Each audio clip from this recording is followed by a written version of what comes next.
debut on Heat as the manager of TNA. Yeah. The puns there. Talent and ability, obviously. Talent and ability. Talent Test and ability, Albert. not Can't think of another one. anything else. Test and Talk through that day, that debut, being on TV, your first appearance. What were your memories of it? My first appearance. You're going to need to workshop the Scottish accent a little bit. I love it. I'm a bit of a linguist. I like to play around with accents and stuff, so I might just, bust out accents as we go. Anyway, just part of the fun. Just part of the fun. Should I do this whole thing in an accent? No.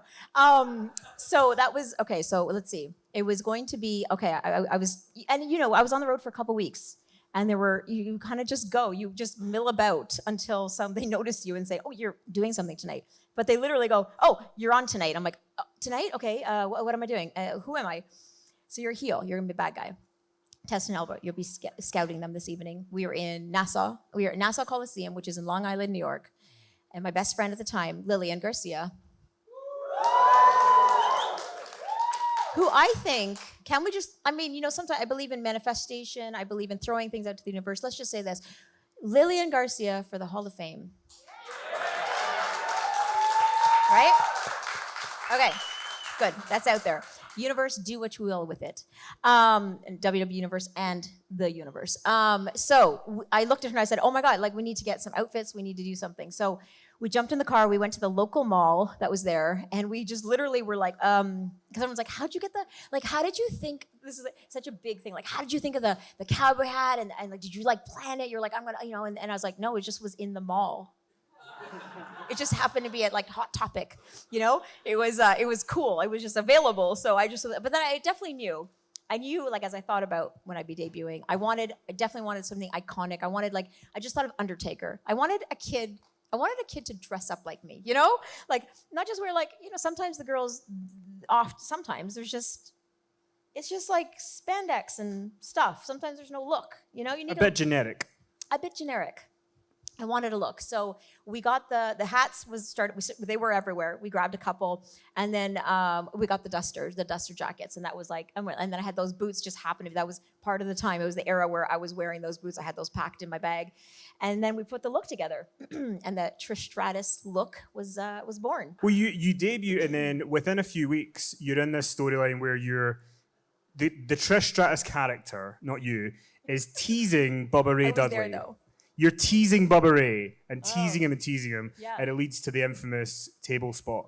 Yeah. How did that come about? Was that something that you were pitching to them? How up for it were you? Because that's a pretty big angle to be in when you first get it. Well, big angle, and then obviously big culmination. You knew it was coming to that point because Bubba Ray was putting women through the table left, right, and center, including Mae Young. So I thought if that old bitch is going to go through a table, I'm sure I am as well. So yes, I knew that was going to come to that, and I, it's a bit of it's a big turning point for me in my career. Can we focus, please? Who's laughing over there? I didn't say anything. It was not funny nor witty. There will be much of that, but just not at the moment. So just talking about Bubba Ray, and who's not witty or funny. So let me just finish the sentence.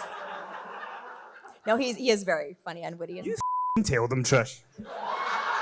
Don't with me, okay? Yeah. Anyway, so we were leading towards that, and it was a big moment for me because I knew this would prove myself to my colleagues and to you guys that I was willing to put my body on the line. And so I remember saying to Bubba, because he kind of protects the women at times. You can if you watch the bump carefully, you can see that he was protecting the women. And I was like, I just want to go straight through. I don't want you to protect me. I want to go straight through as you would do a guy. Okay. Can't relate. Carrying on. Is it a PG show? No, it's not, right? Okay, cool. Yes, so and he did that, and he put me right through the damn table, and it was great. And it was like what a weird, people were like, oh God, did it hurt? And I'm like it was exhilarating. I can't even explain it. It was so, I took a deep breath. I was kind of exhaled as I went through. It was amazing. And I guess I said the wrestler, right? So I just knew that was a great moment for me and for my career. And I was like, yeah, guys, I've arrived. It was one of those moments.